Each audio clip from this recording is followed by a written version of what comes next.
아볼로라고 하는 알렉산드리아 출신 아볼로라고 하는 유대인이 소아시아 에베소에 이르렀는데, 이 사람이 언변이 좋고 성경에 아주 능통한 자인데, 그가 일찍이 주의 도를 배워서 열심으로 예수에 관한 것을 자세히 말하며 가르치지만 요한의 세례만 알 뿐이다. 이게 이제 한계를 드러내는 건데, 회당에서 담대히 말하기를 시작했다. 26절 그렇게 기록하고 있습니다. 이 말씀은 뭐냐면 아볼로가 경륜이 있어서 동족 사회에서 검증이 되었기 때문에 회당에서 말하기 시작할 수가 있었던 거죠. 이 아볼로라고 하는 이 유대인, 알렉산드리아 출신, 그리고 해외 2세, 해외 동포, 해외에 가가지고 2세인지 3세인지는 모르지만 어쨌든 이 본토 출신이 아닌 그런 해외 출신의 유대인인데, 알렉산드리아에는 유대인이 한 100만 명 정도 규모가 있는 전체 시민 중에 3분의 1이 유대인이었다고 하니까 어마어마한 비율인 거죠. 그냥 거의 주류라고 해도 뭐 다른 할 말이 없는 이집트의 알렉산드리아, 뭐서 많이 기억나지 않습니까? 이 바로 시절에 유대인들이 강을 건너와 가지고 떠나서 그 이집트의 종으로 노예로 400년 있으면서 너무 막 출산율이 좋아가지고 나중에는 본토 이집트 사람들을 위협하는 그런 지경에 이르자 산하 제한 정책을 써서 그 규모를 축소하려고 했던 그런 이 과거의 그 역사와 비슷하게 유대인들은 어느 곳에 떨어뜨려 놔도 이게 굉장히 흥왕한, 이게 하나님께서 복 주신 민족의 특징이죠. 하나님께서 아브라함과 약속하셔서 하나님께서 약속을 지키시는 거죠. 이 자손이 많아진다라고 하는 게 단순하게 번식력이 좋은 것을 말하는 것, 생물학적 어떤 건강을 말하는 게 아니라 하나님께서 아브라함과 하늘의 별을 봐라, 바닷가의 모래를 봐라, 너와 너의 후손이 너의 자손이 이 땅에서 그렇게 잘 될 거다, 하나님께서 약속하신 것을 이루신 겁니다. 그렇기 때문에 이 유대 사회에서 인정받은, 그러니까 나이가 어리지 않은 거죠. 회당에서 세워서 그 말하기 시작한 그것을 확인할 수 있는 주후 예수님께서 승천하시고 나서 한 20년이 지난 그 어느 시점에 이 아볼로가 동족 사회에서 인정받고 검증되었다. 회당에서 말하기 시작한 그 해가, 그 역사가 그 개인의 역사잖아요. 개인의 역사인데 성경책이 기록됐으니까 얼마나 대단한 겁니까? 이게 축복이죠. 한 개인에게도 축복이고, 그의 지성, 그 다음에 그의 학문성, 그의 모든 것들이 검증되었으니까 강단에 세운 거죠. 그에게 말씀을 들으려고 성경에 능통한 자니까. 과거 성경, 우리 개혁 성경에 능한 자다, 학문이 깊고 성경에 능한 자다. 우리 지금 개혁 개정판에서는 언변이 좋고 성경에 능통했다라고 말하니까 말재주, 말꾼 이런 쪽이 굉장히 부각되잖아요. 그런데 바로 직전 성경에서는 학문이 깊다라고 번역이 되어 있어서 조금 차원이 다르죠. 번역이 이렇게 이 시대마다 조금씩 달라지면서 이 설명이 들어가야 되게 된다는 거죠. 우리가 잘못 이해를 할 수가 있게 된다는 거죠. 그런 오해를 불식시키려면 사실은 열심을 가지고 성경이 그러한가 상고를 해봐야 된다는 거죠. 생각을 해봐야 된다는 거죠. 참 중요한 겁니다. 개인적으로도 이게 주의 종을 통해서 그런 불편들을, 그런 수고들을 덜게 돼서 하나님께서 그러라고 주의 종을 세우긴 하지만, 개인적으로도 이게 그냥 읽으시면 언변이 좋다라고 하면 말 솜씨가 좋았나 보다, 웅변가였나 보다, 달변가였나 보다 이렇게 생각하게 되고, 학문이 깊다고 하면 이 사람은 학자인가 보다 이렇게 생각해요. 다르잖아요. 그러니까 그렇게 약간의 차이가 있다는 것을 염두에 두고 이 사람을 봐야 되는데, 이 요한의 세례까지만 아는, 일찍이 주의 도를 배워서 열심으로 예수에 관한 것을 자세히 말하며 가르치지만 누가가 판단해 봤을 때 이 사람이 요한의 세례까지만 알고 있는 것이 한계였다라고 하는 것을 지금 말하려고 한 거죠. 바로 윗절에서 25절에서. 무슨 뜻이냐면, 성령께서 임하시고 예수께서 고난을 당하시고 우리 주님으로 말미암아 영원한 생명을 누리게 된다. 우리 주님께서 부활하심으로 말미암아 우리에게 참 생명을 주셨다. 이게 복음의 본질 아닙니까? 그런데 거기까지는 모른다는. 그래서 이 누가가 이걸 기록하면서 그가 일찍이 주의 도를 배워 열심으로 예수에 관한 것을 가르쳤다. 예수에 관한 것, 예수에 대한 것, 예수의 출생, 예수의 청년기, 예수에 대한 정보, 예수에 대한 지식, 이것을 자세히 말하며 가르쳤다는 겁니다. 아볼로가 그러니까 굉장히 학문성이 깊은 거죠. 한 개인, 지금 이 거리가 알렉산드리아와 예루살렘, 유대인 본토 땅, 가난하고 힘들고 어려운 사람들만 남겨지고 능력 있는 사람들은 사전에 다 도망가가지고 뿔뿔이 온 세상에 흩어졌는데, 진짜로 지구 끝에서 끝이잖아요. 그 지중해 바다 동쪽에 서쪽 끝인데, 그 정도로 떨어져 있으면 800여 킬로가 넘는 어마어마한 1000킬로 가까운 그런 거리를 생각한다면, 이 예수라고 하는 분이 이스라엘에서, 이 갈릴리에서 나고 자라고 나사렛에서 어린 시절을 보내고, 그리고 30대 초반에 그런 청년기까지 그것을 30년을 예수님에 대한 아주 물리적인 연대기적인 인간의 시간으로 계산하는 그런 점처럼 작은 우리 주님에 대해서 아볼로가 그 예수에 관해서 말했다. 여러분, 그 놀라운 일이죠. 그러면 정말 그 당시에 어떤 유대인이 예수에 대해서, 어떤 이방인이 이만큼 아볼로만큼 예수님에 대해서 자세히 알았을까? 그렇잖아요.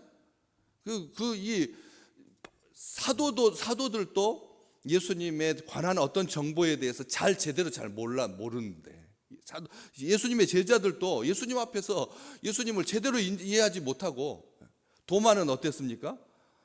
도마는 부활하신 다음에조차도 내가 만져봐야 예수님인지 알겠다라고 말할, 제자들도 예수님에 대해서 잘 몰랐는데, 바로 옆에서 3년이나 같이 먹고 잤는데도 불구하고 예수님에 대해서 제한적이었는데, 그런데 아볼로가 예수님에 대해서 얼마나 풍성한, 얼마나 조사하고 얼마나 정보를 수집하고 도대체 사람들한테 들어서 알게 된 것인가?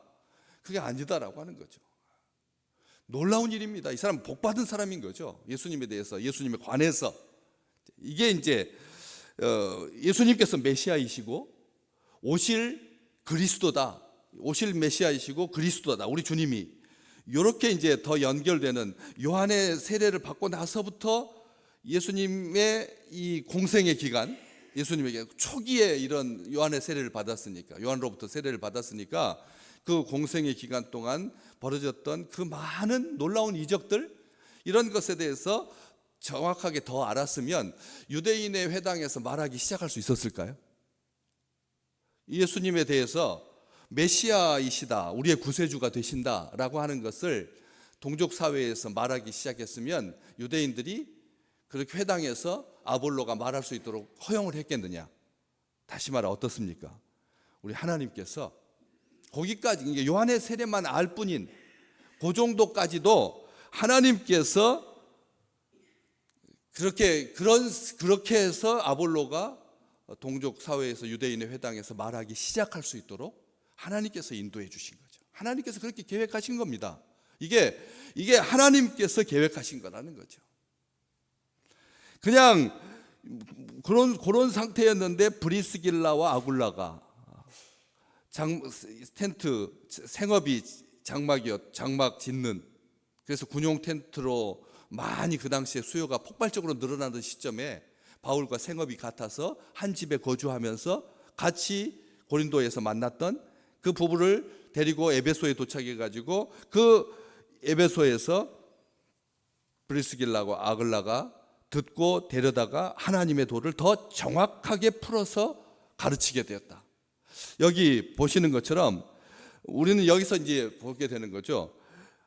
오신 그리스도를 몰랐다는 거예요. 아볼로는 이미 오신 그리스도를 몰랐다는 거예요. 구약 성경의 능통해서 구약이 오실 메시아에 대해서 이렇게 막 예언하고 있는 것을 가지고 예수님과 이렇게 해서 그렇게 그게 예수다라고는 가르쳤지만, 예수에 관해서는 가르쳤지만 이미 오셔서 우리 가운데 역사하고 계시고 하나님의 아들이시고 메시아이시고 그리고 우리의 구원자가 되시는 이것까지는 몰랐다라고 하는 것이죠. 다시 말하면 예수가 그리스도이심을 모르면 성경을 온전하게 잘 모르는 거다라고 하는 것을 알 수가 있습니다. 호세아 선지자는 이렇게 말했습니다. 여호와의 도는 정직하여, 여호와의 도가 정직하여서 의인은 그 길로 다닌다. 다시 말하면 아볼로는 지식적인 차원에서 합리적인 이성을 가지고 아주 온전하게 예수 그리스도를 파악할 수 있는 그런 능력은 있었지만, 인간이 가진 한계는 그 뒤에 있는 영적인 세계에 대해서 연결시켜 줄 수 있는 그런 것까지는 인간이 아무리 이성이 발달하고 있어도 해도 IQ가 높아도 도달할 수가 없다는 겁니다. 도달하고 깊은 데까지 도달하게 하시는 분은 성령님이십니다. 성경 말씀을 우리보다 더 연구하는, 정말 논리적으로 분석하는, 원어를 분석하고 막 그런 사람들이 이 지구상에 얼마나 많은지요. 그렇지만 구원의 기쁨과 감격이 넘치는 그런 하나님의 은혜는 성령께서 역사하셔야지만 깨달을 수가 있고 감사할 수가 있게 된다는 거예요. 예수를 모르면 성경을 다 모르는 겁니다. 그러니까 분량적으로 많이 알아서 수량적으로 많이 읽어서 그렇게 도달할 수 있는 영역이 아니라는 거죠. 그렇기 때문에 호세아 선지자가 예언할 수 있어요. 브리스길라와 아굴라가 듣고 데려다가 하나님의 도를 더 정확하게 풀어 이르렀다, 가르쳐 줬다. 아볼로에게 호세아 선지자 예언되어 있습니다. 여호와의 도는 정직하여서 의인이 그 길로 다니는 거지, 행하는 거지, 그 길로 다니고 행하는 거지, 지식적인 차원이 아니라는 거예요. 지식적인 차원은 한계를 가진다는 것입니다. 그 여호와의 의인은 그 길로 다니는 거고, 죄인은 어떻게 될까요? 말뿐이니라 이렇게 됐을까요? 호세아 선지 그렇게 되어 있지 않습니다. 죄인은 그 길에 걸려서 넘어진다 이렇게 되어 있습니다. 성경학자들이, 아주 유수한 성서학자들이 구약 성경을 잘 알고도 거기에 걸려서 스스로 넘어지게 된다는 거죠. 말씀이 엉키게 되어서 넘어지게 된다라고 하는 것이죠. 미가서 4장 2절에 보면 하나님께서 친히 그 도를 가지고 우리에게 가르치신다. 하나님께서 친히, 그래서 성령께서 하나님의 도를 가지고 우리를 깨닫게 해주시는 것. 이게 미가 선지자가 성령 하나님이 직접 하시겠다, 사람에게 그걸 맡겨두지 아니하시고, 브리스길라와 아굴라가 하나님의 도를 더 정확하게, 이 더라고 하는 그 말은 어때요? 완벽하게는 아니죠. 더라고 하는 말은 아볼로가 가졌던 그 정성에 대해서 조금 더 앞으로 나갈 수 있도록 그 정도까지는 안내해 줄 수 있지만, 완전한 하나님의 깊은 곳까지는 못하도, 그게 더라고 하는 말이 가지고 있는 한계성입니다.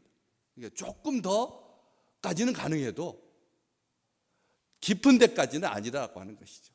그래서 하나님께서 직접 우리에게 깨닫게 해주셔야 우리가 하나님의 그 은혜를 누릴 수가 있게 되는 거죠. 여기 미가 선지자의 그 예언을 성령께서 이루십니다. 그리고 그 이루신 것이 바로 하나님의 도가 이제 신약으로 넘어와서는 뭐가 됩니까? 새 언약이 돼. 하나님의 도가 새 언약, 하나님의 법이 새 언약이 되는 거죠. 하나님의 도, 여기 하나님의 도라고 되어 있고 25절에서는 주의 도라고 되어 있는데, 주의 도, 하나님의 도가 우리가 지금 알고 있는 새 언약, 예레미야 31장에 기록되어 있습니다. 백성의 죄를 사하시고 그 죄를 기억하지 아니하시는 하나님의 도, 새 언약이 백성의 죄를 용서해 주시는, 그리고 그 죄를 기억하지 아니하시는 그 하나님의 놀라운 은혜죠. 새 언약이 하나님의 도가 구약에서 딱 머물러 있으면, 그런데 구약 선지자들은 그것을 바라보고 예언을 한 겁니다. 예레미야 선지자가 예언한 거죠. 그래서 그 죄를 기억하지 아니하시는, 다시 말하면 거듭나게 하시는, 회개하게 하시는, 죄를 기억하지 않고 죄 때문에 우리를 심판하지 아니하시고 그 죄를 우리 하나님께서 용서해 주셔서, 그래서 회개의 은혜를 누리고 천국을 누리는 하나님의 그 유업을 누리는, 변화되는 하나님의 복 가운데 거하게 하시는. 그래서 히브리서 9장에서 예수님은 어떤 분이십니까? 그러한 새 언약의 중보자시다. 새 언약의 중보자시다. 새 언약과 결혼할 수 있도록, 새 언약과 만날 수 있도록 중매쟁이가 되신다. 우리 주님께서, 하나님도 하나님의 영이 깊은 주의 영이신 성령께서 깊은 은혜 속으로 우리를 인도해 주시고, 우리 주님께서 십자가의 죽으심으로 말미암아 우리로 하여금 그 영원한 기업을, 부르심을 입은 자로 하여금 그 영원한 기업의 약속을 얻게 되었다. 오늘도 그런 은혜가, 그런 기쁨이, 그런 감격이 충만하시기를 주의 이름으로 축복합니다. 하나님의 말씀, 우리 주님으로 말미암아 하나님이 친히, 성령께서, 삼위 되신 하나님이 우리로 하여금 그 죄사함의 은혜를, 그러니까 아볼로도 누리지 못했던, 성령께서 인도하시지 않으면 아볼로는 거기까지, 요한의 세례까지만 인간이 정말 모든 지혜와 지식을, 그 무한한 100조개가 넘는 정보들, 그것을 다 모아가지고 챗 GPT가 우리로 하여금 근사한 설교 한 편을 만들어내고, 뚝딱 1분을 넘어가지 않습니다. 1분 이내에 그런 모든 기독교적인 걸 가지고 이단성은 다 거의 걸러내고, 검증된 것만, 최고의 것으로만 해가지고, 정말 어설픈 설교자 10,000명 갖다 놓는 것보다 챗GPT한테 입력을 해가지고 설교문 하나 딱 써내는 것은 1분 만에 나와요. 1분 만에 나온다니까. 그 대신 삶이 없는 거죠. 챗GPT를 무시하려고 하는 게 아니라 삶의 정성이, 얼마나 많은 고뇌들이 설교 한 편을 낳기 위해서 아이를 출산하는 것처럼 정말 사명을 가지고 온 정성을 다해서 목양하고 주의 양들, 주의 백성들에게 먹이기 위해서 그렇게 하는 그런 수고가 없을 뿐이지, 그 물량적인 데이터로만 보자면 인간이 어떻게 기계를 이길 수 있겠습니까? 그러니까 아볼로를 통해서 우리는 이것을 보게 된다는 거죠. 하나님의 의 안에 사는 복, 하나님께서 그렇게 살게, 하나님의 기업을 얻게 하시려고, 처녀 언약 때 범한 죄에서 속량하시려고 우리 주님께서 십자가에서 죽으셨다. 요한의 세례까지만 알면 이 부분을 놓치게 된다는 거죠. 그래서 하나님의 의 안에 사는 복이 얼마나 귀한 복인지, 코란에 보면은, 코란에는 예수님이 나옵니다. 코란에 예수님이 나옵니다. 이 성경에 거의 성경과 비슷하니까, 모세 오경을 가지고 예수님을 말하는 코란이 성경 유대인들이 이해하는 예수님에 대한 이해보다 훨씬 더 앞서 나가 있습니다. 객관적인 데이터만 가지고 보면. 거기에 어떻게 되어 있느냐면, 오히려 유대교보다 더 동정녀 탄생, 그리고 복음의 전파, 믿어야 된다, 놀라운 기적을 행하실 예수, 그리고 승천하신 예수, 다시 오실 예수까지 나와 있습니다. 코란에 예수님에 대해서. 그러니까 어때요? 이게 유대교보다 예수님에 대해서, 아볼로가 가지고 있는 그 예수에 대해 관한 것보다 코란이 더 깊이, 더 멀리까지 더 가 있다는 거예요. 그런데 결정적인 차이가 뭐냐면, 예수께서 죽음을 모면하신 후에 거기부터 달라지는 거예요. 요한의 세례까지보다 더 승천, 재림까지 다루니까 멀리까지 갔잖아요. 그런데도 불구하고 죽음을 모면한 후에 예수가 샘이 흐르는 곳까지 갔다. 이게 이제 코란의 답니다. 그게 코란의 한계인 거죠. 무슨 뜻이냐면 위대한 선지자라는 뜻입니다. 예수는 위대한 선지자라는 뜻이죠. 구세주가 아니라 위대한 선지자. 거기까지가 한계라는 거죠. 그러니까 믿지 못하게 되고, 하나님의 구원과 하나님의 사랑과 하나님의 은총을 누리지 못하고, 기독교와 지금 적대 관계고, 유대교와도 적대 관계고, 그렇게 머물러 있다라고 하는 것이죠. 오늘 우리는 하나님께서 인간적인 지식의 그 선을 넘어서 믿음이라고 하는 그 믿음이라고 하는 놀라운 축복을 우리에게 허락하신 우리 주님께, 우리 하나님께, 하나님이 친히 하나님의 새 언약의 그 놀라운 은혜를 우리에게 허락해 주셨으니 이것으로 우리 아버지 하나님 앞에 감격한, 특별하게 오늘 감격이 넘치는, 하나님께서 깊은 데까지 통달하시는 그런 주님의 은총 가운데 거하는 귀한 날 되시기를 주의 이름으로 축복합니다.